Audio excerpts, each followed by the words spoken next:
보통 우리는 소명이라고 하면 하나님께서 우리를 부르셨다라고 해서 콜링이라고 우리는 이야기를 합니다. 그래서 하나님께서 우리를 부르시고 또 어딘가로 우리를 보내시는 것, 그것을 우리는 일반적으로 소명이라고 생각을 합니다. 그런데 하나님의 소명은 이미 우리를 보내셨다라는 것을 우리가 이 시간에 기억하며 말씀으로 시작했으면 좋겠습니다. 한 아내의 남편으로, 남편의 아내로, 가정의 자녀로, 가정의 부모로, 교회의 성도로, 직분자로 우리는 이미 보냄을 받은 자들입니다. 오늘 말씀을 보면 날 때부터 맹인이 된 한 사람의 이야기가 나옵니다. 그때 당시에 일반적인 사고방식으로는 소경으로 태어났기에 분명히 누군가의 죄로 말미암은 저주 가운데 태어난 사람으로 여겨졌습니다.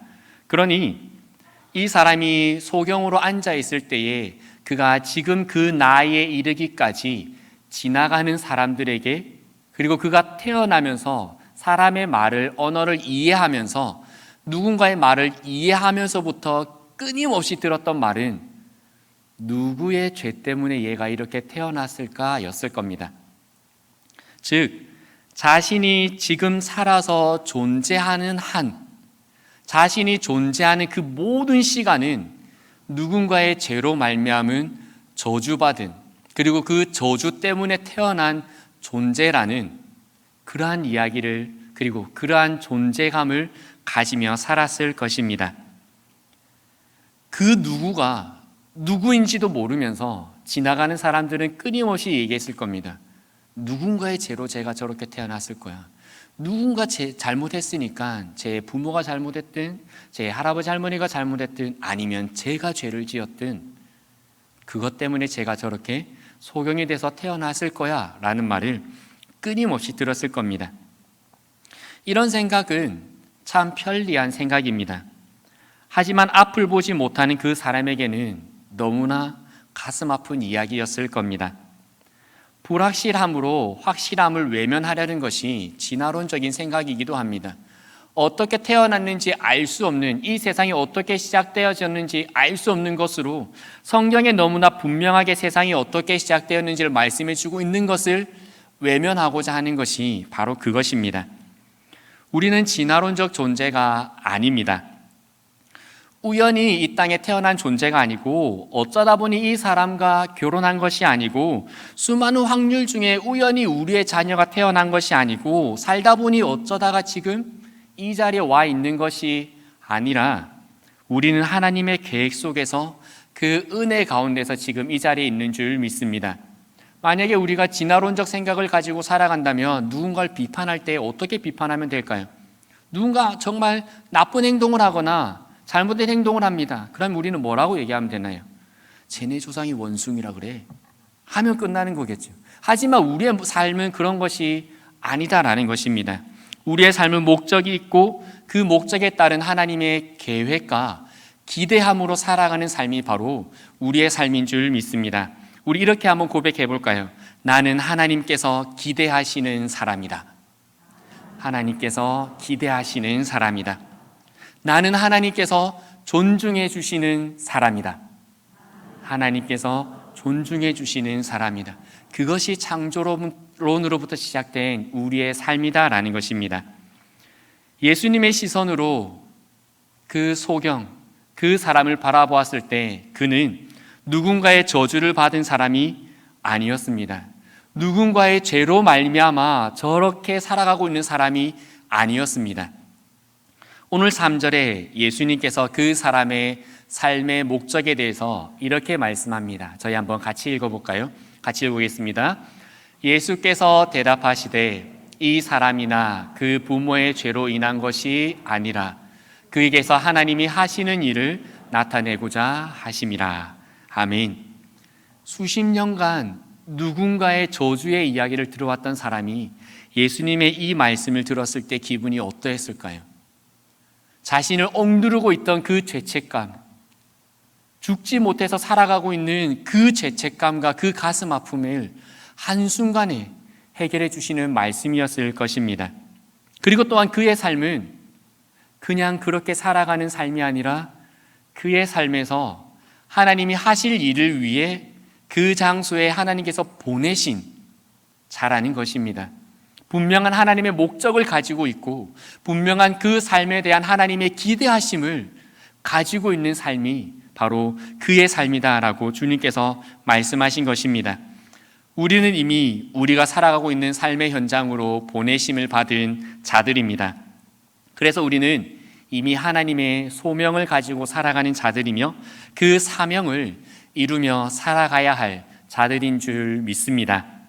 그렇다면 우리는 우리의 삶의 현장에서 어떻게 이미 보냄을 받은 자로서 우리의 삶의 현장에서 살아가야 할까요? 오늘의 이 이야기는 요한복음 10장으로 넘어가면서 양과 목자의 이야기로 확장되어져 갑니다. 양과 목자의 이야기는 그 주제는 이 양이 누구에게 속하였는가에 대한 말씀입니다. 선한 목자는 우리 주 예수 그리스도시고 그 목자의 음성을 따라가는 우리는 세상에 속한 자가 아니라 주님께 속한 자들이다 라는 것이 양과 목자의 이야기입니다. 이 말씀을 통해서 우리가 어떻게 이미 보내심을 받은 우리의 삶의 현장에서 그 부르심을 받은 그리고 보내심을 받은 자의 삶을 살아갈지 알아보기를 원합니다. 첫 번째로는 목자의 음성과 타인의 음성을 구분할 수 있어야 합니다. 우리 4절부터 5절의 말씀을 함께 읽어보았으면 좋겠습니다. 요한복음 10장 4절부터 5절입니다. 자기 양을 다 내놓은 후에 앞서가며 양들이 그의 음성을 아는 고로 따라오되 타인의 음성은 알지 못하는 고로 타인을 따르지 아니하고 도리어 도망하느니라. 아멘. 목자의 음성을 듣고는 따라가고 타인의 음성을 듣고는 도망가야 합니다. 타인의 음성이 아무리 달콤하고 너무나 멋있고 너무나 아름다운 목소리라 하더라도 목자에게 속해져 있는 양은 타인의 음성을 따라가는 것이 아니라 목자의 음성을 따라가야 하는 것입니다. 목자의 음성을 따라가시는 우리 성도님들 되시기를 바랍니다. 그러면 우리가 어떻게 목자의 음성과 타인의 음성, 세상의 음성을 구분할 수 있을까요? 사실 우리는 이미 구분하고 있습니다. 양이 이미 목자의 음성을 듣고 따라가는 것처럼 우리도 이미 주님의 말씀을 알고 있고 그 말씀의 기준으로 어떻게 살아야 하는지를 알고 있습니다. 또한 보혜사 성령님께서 우리의 삶에 오셔서 예수님께서 하셨던 그 모든 말씀을 기억나게 하시고 가르쳐 주시기에 우리는 이미 하나님께서 우리에게 무엇을 원하시는지 예수 그리스도를 따라가는 양으로서 그리스도인으로서 어떻게 살아야 하는지 알고 있습니다. 그럼 우리는 살면서 왜 가끔 목자의 음성과 타인의 음성, 주님의 음성과 세상의 음성을 구분하지 못할 때가 생길까요? 그것은 바로 우리의 욕심 때문입니다. 야고보 사도는 이렇게 말씀합니다. 오직 각 사람이 시험을 받는 것은 자기 욕심에 끌려 미혹됨이니 욕심이 잉태한 즉 죄를 낳고 죄가 장성한 즉 사망을 낳느니라. 내 사랑하는 형제들아 속지 말라. 아멘. 우리가 살아가면서 이미 우리 속에서 늘 말씀해 주시는 성령의 음성과 가끔 들려지는데 너무나 달콤해서 우리가 그 음성에 혹하게 되는 이유는 바로 우리의 욕심 때문이다라는 것입니다. 그렇다면 나의 욕심을 내려놓는 것이 어떤 모습일까요?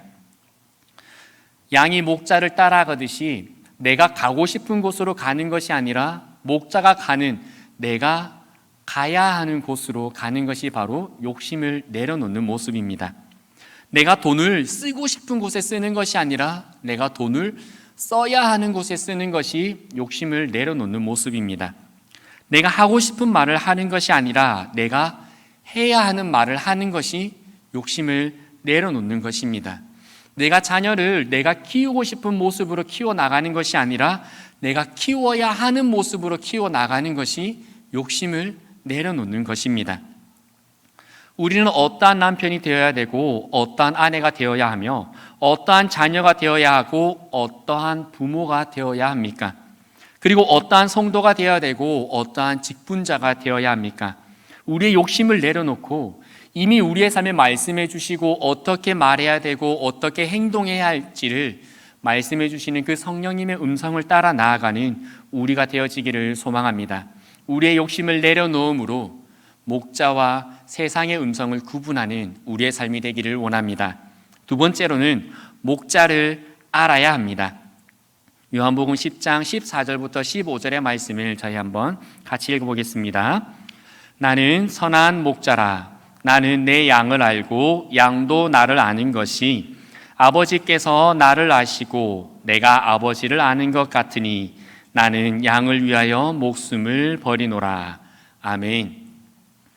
목자가 양을 알고 양도 목자를 아는 것이 주님께서 아버지를 아시고 아버지께서 주님을 아시는 것과 같다라고 말씀하십니다. 그럼 우리는 어떻게 하면 목자를 알 수 있고 어떻게 하면 하나님을 알 수 있게 되는 걸까요? 이 말씀의 구조, 내가 아버지를 알고 아버지도 나를 아는 것, 내가 양을 알고 양도 나에게 속한 것이라는 구조가 성경에 또 한 군데에 나옵니다.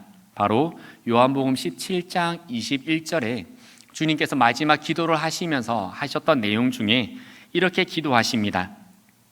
아버지여, 아버지께서 내 안에 내가 아버지 안에 있는 것 같이 그들도 다 하나가 되어 우리 안에 있게 하사 세상으로 아버지께서 나를 보내신 것을 믿게 하옵소서.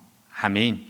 주님께서 십자가를 지시기 전에 기도하시면서 우리가 하나님을 아는 방법은 우리가 하나 될 때 하나님을 알 수 있다라고 기도하시며 그 방법을 보여주십니다. 우리가 하나 될 때 우리가 성부 하나님과 성자 하나님과 성령 하나님의 일체하심에 우리가 참여할 수 있게 되는 것입니다. 바울 역시 이렇게 고백합니다. 우리가 다 하나님의 아들을 믿는 것과 아는 일에 하나가 되어 온전한 사람을 이루어 그리스도의 장성한 분량이 충만한 데까지 이르리니. 아멘. 그리스도인이 추구해야 할 가장 최고의 가치는 바로 하나 되는 것입니다. 그리스도의 장성한 분량이 충만함이라는 것은 성삼위 하나님의 하나 되심으로 충만함입니다. 즉 그리스도인으로서 성화의 과정, 삶에서 주님을 따라가는 사람의 삶의 모습으로 점점 변화되어져 가는 가장 충만한 모습이 되어진 것이 무엇이냐면 바로 하나 되어지는 것입니다. 우리는 그리스도인으로서 이것을 추구하며 나아가야 합니다. 내가 무엇인가에 성령의 방언을 하고 성령의 신비한 은사를 경험하고 그 신비한 은사와 기적을 행하는 것이 우리의 목적이 아니라 우리의 최고의 목적은 바로 우리가 하나 되어지는 것이다 라고 주님께서 말씀해 주시는 것입니다. 우리가 그리스도인으로서 가장 성숙한 모습이란 바로 타인과 하나 되는 것입니다. 우리가 성삼위 하나님의 하나 되심과 그 놀라운 신비를 비로소 알 수 있는 것은 바로 우리가 하나 될 때 가능하다라는 것입니다. 우리 가정에서 부모와 자녀가 하나 될 때 그것이 하나님의 나라가 되는 것입니다. 용돈 많이 준다고 자녀와 부모 사이에 하나님의 나라가 만들어지는 것이 아닙니다. 성적 잘 받아온다고 해서 자녀와 부모가 하나 되는 것이, 그리고 그 성적이 하나님의 나라를 만들어주는 것이 아닙니다. 부모와 자녀가 하나 될 때 그 가정이 하나님의 나라가 되는 것입니다. 교회에서 성도와 성도가 하나 될 때 그 교회가 하나님의 나라가 있는 교회인 것입니다. 교회 예전이나 예배 구성이 잘 되어져 있다고 그곳이 하나님의 나라 같은 교회가 아니라, 많은 재정으로 많은 사역을 한다고 해서 그곳이 하나님의 나라가 있는 교회가 아니라, 성도와 성도가 하나 되어지는 그 교회가 바로 하나님의 나라가 이루어져 있는 교회다라는 것입니다. 우리가 하나님을 아는 방법은 많은 성경 지식이 아니라 하나 될 때 가능한 줄 믿습니다. 내가 성경을 많이 알고 있다 하더라도 서로 하나 되지 못하고 성도와 성도 사이 하나 되지 못하고 있다면 차라리 지금 읽고 있는 그 성경책을 덮는 것이 낫습니다. 그리고 하나 되지 못하는 그를 찾아가서 하나 되어지는 것이 먼저입니다. 내가 예배를 아주 거룩하게 드리고 있다 하더라도 내가 하나 되지 못하고 있는 성도가 있다면 그 예배를 잠시 멈추고 그를 찾아가서 하나 되어지는 것이 먼저입니다. 주님께서 마태복음 5장 23절 24절에서 말씀하신 예배가 바로 그것입니다. 제단에 예물을 드리려고 하다가 너와 불화하고 있는 성도가 있다면 그 예물 드리기를 멈추고 그를 찾아가 그와 먼저 연합하고 하나 되어라 라고 주님께서 말씀하여 주신 것입니다. 주님이 정말 원하시는 것은, 주님이 우리에게 정말 원하시는 것은 바로 하나 되는 것입니다. 우리 옆에 분에게 이렇게 한번 고백하면 좋겠습니다. 우리 하나 됩시다. 이렇게 한번 고백할까요? 우리 하나 됩시다. 한 번 더 할까요? 우리 이제 하나 됩시다. 딱 한 번만 더 하겠습니다. 우리 이제는 하나 됩시다.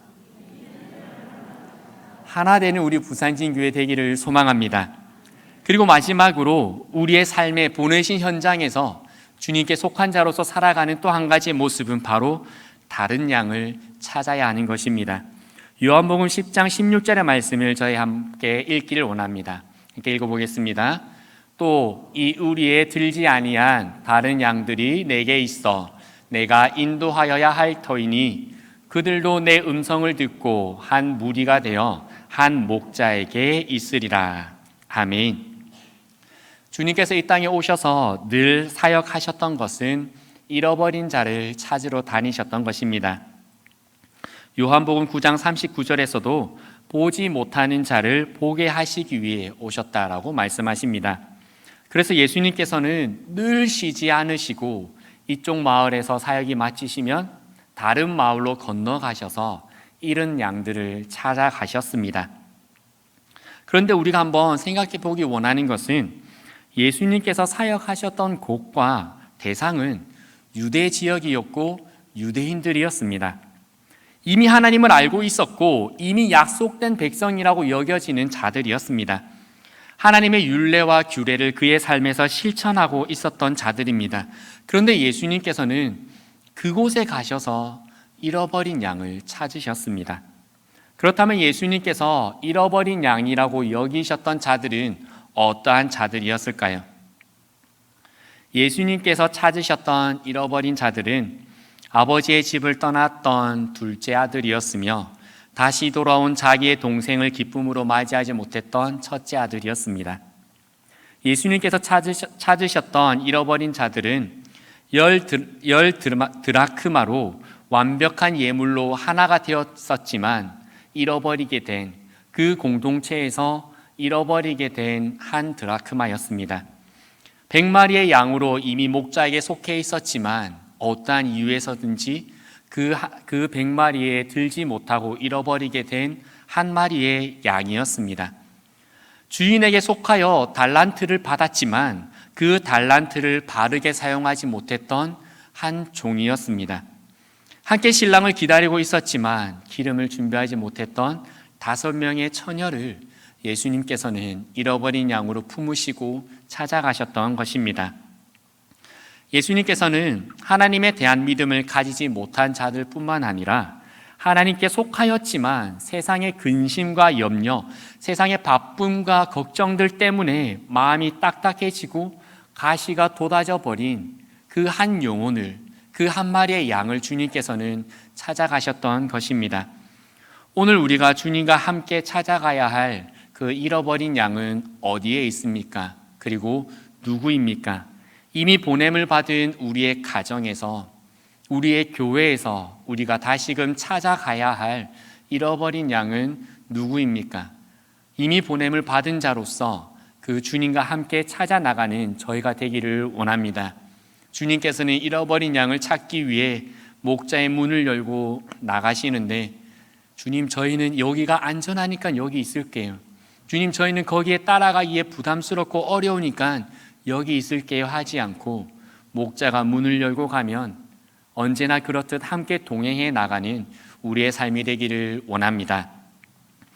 태어날 때부터 소경으로 태어나 하나님의 하시는 일을 나타내기 위해 그 장소에서 그 모든 말들과 그 모든 상황을 견뎌 나갔던 사람과 같이 우리도 우리의 삶의 현장에 이미 보냄을 받은 자들로서 우리에게 맡겨진 사명을 함께 수행해 나가고 이루어 나가는 이번 한 주간의 우리의 삶이 되기를 소망합니다.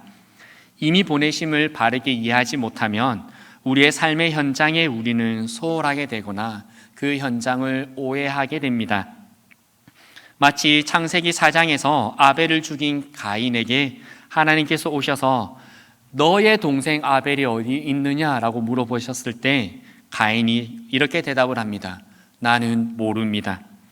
내가 동생을 지키는 사람입니까? 라고 오히려 하나님께 반문합니다. 우리의 삶의 자리에 우리가 보내심을 바르게 알지 못하면 하나님께서 너의 동생이라고 말씀하심에도 그 동생을 나의 동생으로 생각하지 못하는 실수를 범하게 됩니다.